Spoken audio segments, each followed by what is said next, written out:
Good morning. We are live. Hello, hello, hello. You are joined by me from Cozy Town. I am a little bit hot sitting in the chair, considering I actually mistakenly turned the heat on. But I'm happy to be here. Be even happier if this camera would lock in, focus in with me. Can we get it together, camera? Maybe, maybe not. This thing might have overslept. Let's see. But good morning, everybody. There we go. Good morning, everybody. It was like, don't touch me. Don't touch me. Let me do my thing. But good morning, everybody. How you doing on this fine Thursday, fine Friday Eve?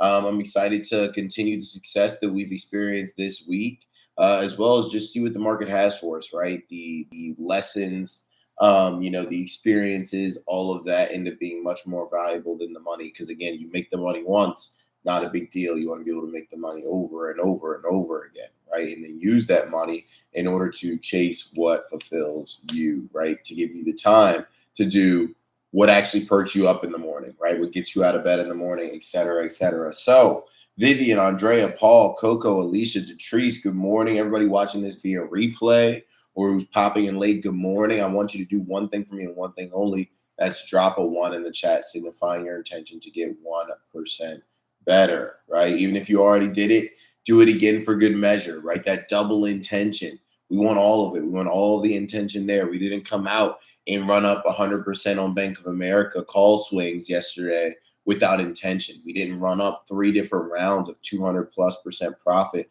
on Tesla without intention, right?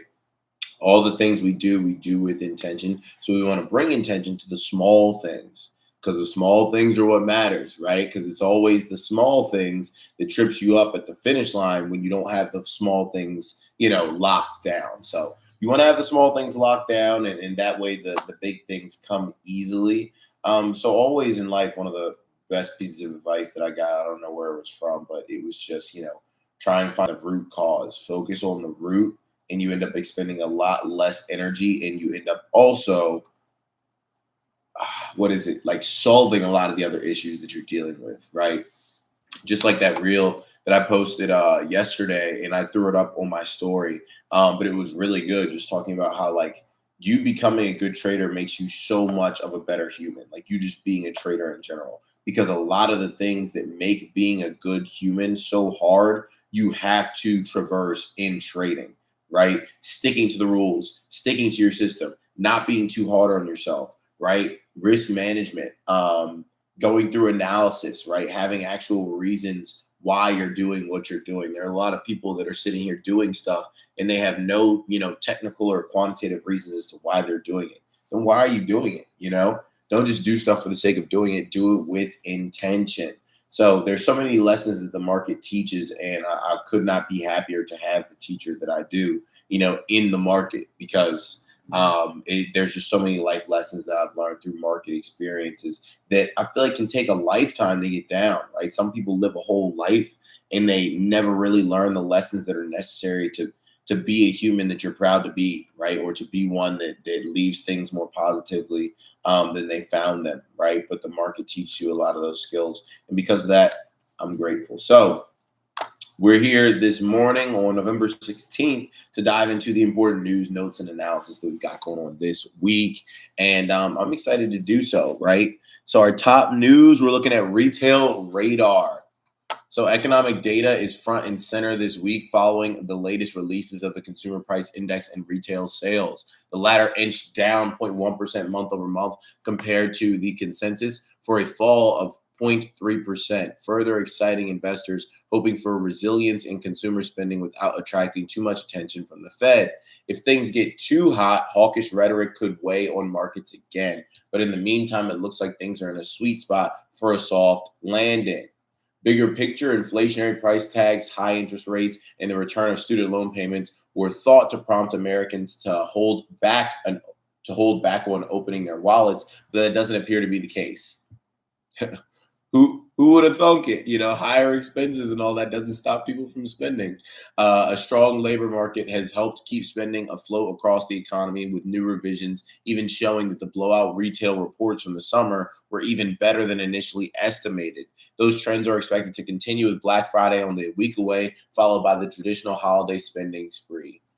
Guys, all I can say is if you couldn't afford it outside of Black Friday, you probably can't afford it on Black Friday either, right? We all know the same tricks that they run every single Black Friday. They just jack the prices up, and then they run a sale on them. So at the end of the day, right, everything you do, you want to do with intention. If you say, hey, you know what, I'm kind of struggling, you going to get a bigger TV to watch Netflix on and not do things that put money in your pocket is not going to help the struggle, right? You say I couldn't turn down this deal, is still you spending money, right? If you've got a pair of shoes or a leather jacket that you love or a fur coat, and you're like, oh, but it was on sale for only $1,500.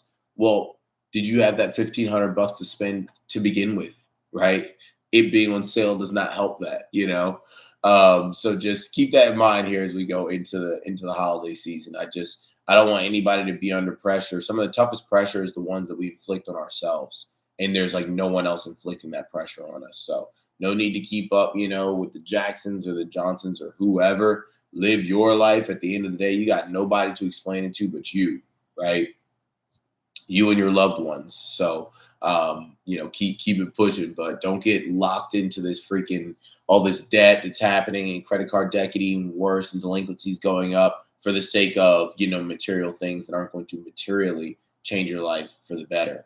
On the sell side, some companies are handling their financials better than others with a focus on cost controls, inventory management, and margin improvements. That makes all the difference in the current environment, especially when Wall Street expects a whole lot worse. Home Depot, whose ticker is HD, TJX, whose ticker is TJX, that's TJ Maxx, right? Walmart, whose ticker is WMT, and Macy's, their ticker M, all beat on the top and bottom line this week, but Target really smashed it out of the park. Target shares soared about 18% during the session on Wednesday, following 2 years of disappointing results stemming from C-suite missteps and misreading consumer sentiment. Clap it up for Target, right? Throw a 2 in the chat if you remember all of the horrible missteps that Target has had over the course of the past 2 years. I mean, horrible in terms of inventory management. They were just shifting to become rather a consumer staples company where they sold stuff that you need. They started selling a lot more stuff that is like frivolous spend, and it hurt them, right? Going into recession in 2022, right? In 2023, it hurt Target a lot. They had a lot of inventory they shouldn't have had on the books. They had nothing to do with it. Well, Target finally rising back from the ashes, and good for them, right? And them doing that during the session Wednesday. Let me see. Let me check out. Okay, no, so that was still after hours. But yeah, good for Target. Congratulations. But I think that is important that the retail sector, right? They all did well. They all beat on both lines this week. When they reported. So that's good to see. And then that's headed into a holiday season. So you know that those guys are only going to do better heading into the holidays. Now, what to watch on the positive side, GDP, employment, and overall consumer spending have been resilient, and we're beginning to see a recovery in consumer confidence. Target CFO Michael Fidelki said on an earnings call, quote, on the other side of the ledger, while we're happy to see inflation rates begin to moderate, that's likely to cause some near-term pressure on dollar comps in our frequency categories. In addition, the upcoming resumption of student loan repayments will put additional pressure on the already strained budgets of tens of millions of households. Against this backdrop, we remain cautious in our planning, an approach that has served us really well so far this year. Now, in terms of economic news, China recap. The highly anticipated meeting between President Biden and his Chinese counterpart Xi Jinping ended with agreements to open high-level dialogue, while Xi called on Biden to lift unilateral sanctions and provide a non-discriminatory environment for Chinese companies. Other issues went unresolved and intentions were apparent. As Xi met with American business executives Wednesday morning, Biden highlighted the difference between the two economic systems during a press conference, repeating comments from earlier this year that described Xi as a dictator. Despite a downward spiral in relations, Seeking Alpha quant strategist Stephen Kress also weighed in on the Biden-Xi meeting, listing the top 3 Chinese stocks to buy that can offer upside amid its slowing economy. It's good that this dialogue was opened, right? That it was this channel was open. Do I think this changes a whole lot moving forward? No. I think everybody recognizes that we're at a very pivotal time here in history with the emergence of AI. With the multiple wars that are going on right now. We've got war in Israel. We've got war going on, with Ukraine and with Russia. And I think that everybody recognizes we've got China that's like struggling. I think everyone recognizes that this is like a very pivotal moment where things are teetering on edge. It's not like things are solidified and da da da. There are a lot of different forces at play that are moving and shaping the future. And I think America and China, as predominant world powers, recognize that. And no one is really willing to budge, and get off their high horse. Not to say that anyone should. I mean, at the end of the day, when you have like world shaping technology, like what is happening now with AI, like it causes war, right? Because it's like everybody's trying to develop this as fast as possible and, do the best possible thing for them and theirs. So at the end of the day, I mean, it's good. Like, I hope that this continues to bring about, positive change.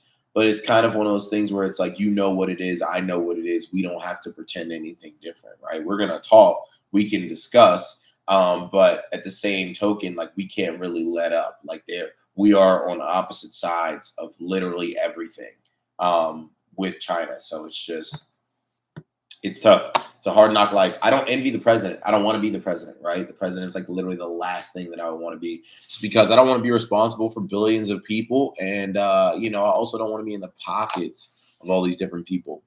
Not a fun job. So yeah, we'll see. I mean, again, I wouldn't say that it went well if you come out and you're calling my guy names, right? If your mom sends you to go squash something with one of your, friends, and their mom sends them to do the same thing, and then you come out and you're still calling them names, it's not really a positive sign. So yeah, I feel like it's more of a dog and pony show than anything. In terms of energy news, climate action, making big oil a villain and trying to restrict fossil fuels will slow the path to net zero emissions, according to ExxonMobil CEO Darren Woods. Climate change is real, he said at the Asia Pacific Economic Cooperation CEO Summit in San Francisco. What a mouthful. But added that oil and gas offer unmatched benefits, and the existing global energy system is too vast to replace anytime soon. Not wrong. Woods reiterated that Exxon would not cut oil and gas production, but will invest in low carbon technologies that complement fossil fuels. The executive previously pushed back against the IEA's prediction that fossil fuel demand will peak by 2030, saying the shift to clean energy will require continued investment in oil and gas. I don't disagree with any of that. I feel like, especially during wartime, the last thing that people care about is, where their energy is coming from. And during times of economic hardship, the last thing people are caring about is where their energy is coming from, right? When they are struggling to put food on the table, they don't care where the food comes from. When they're struggling to,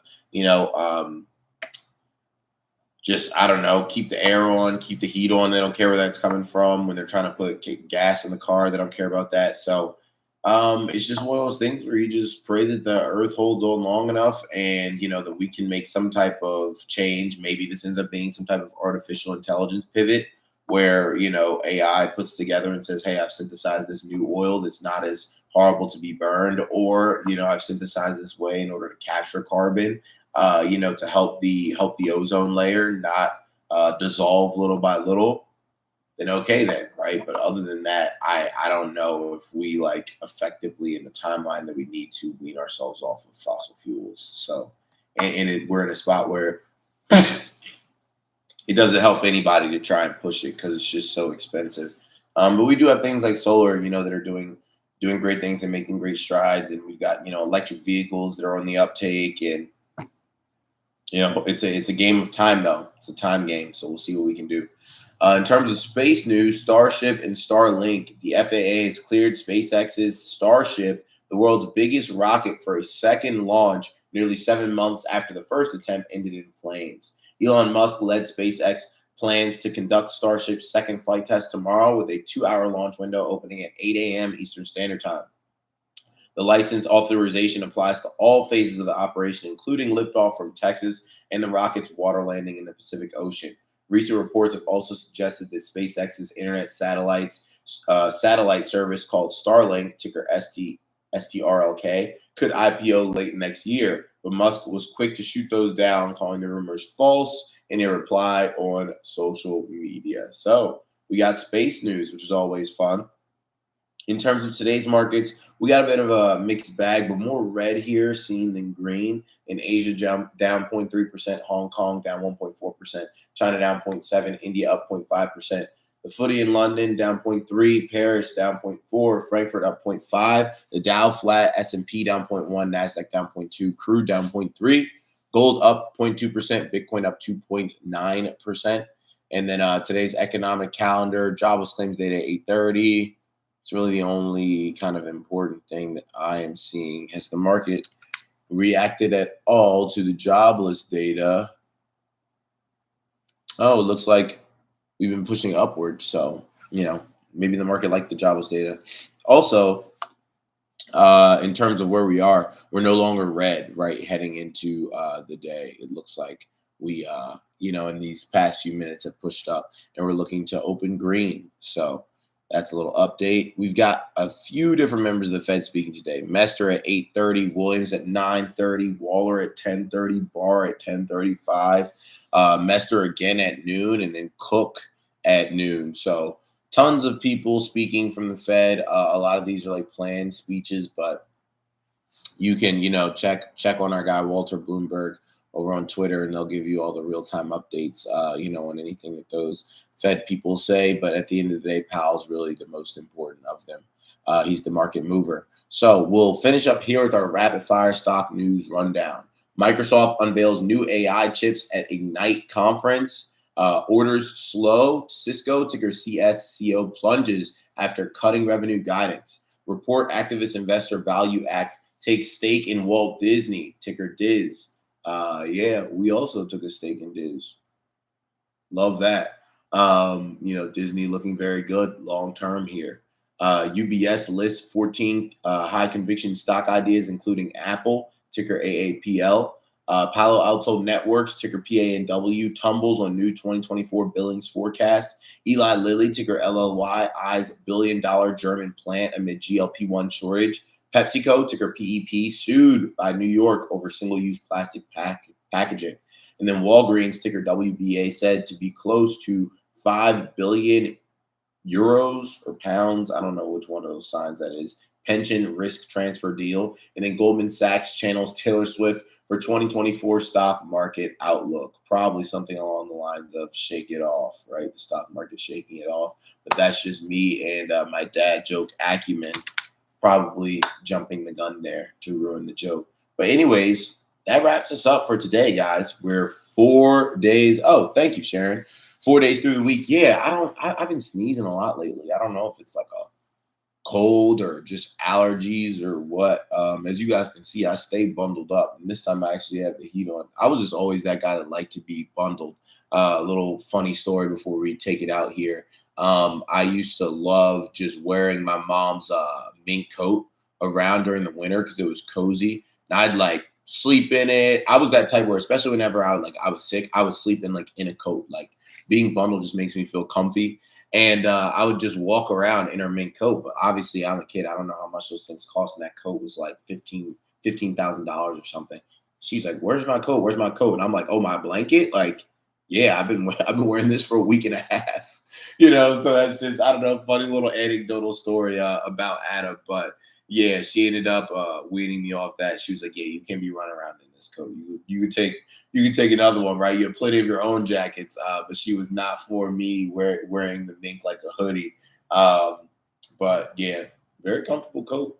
Anyways, I appreciate you guys being here, getting 1% better. That's the goal each and every day. That's what we're trying to do, what we're trying to accomplish. We've been able to do that as well as make some money along the way this week. But every day is a blank slate, right? Market owes us nothing. Let's go in, remain patient, but also execute with conviction and let the waterfall of cash continue. Everybody have a great rest of your day. I'll see you back here tomorrow for our last pre-market prep session of the week. Peace.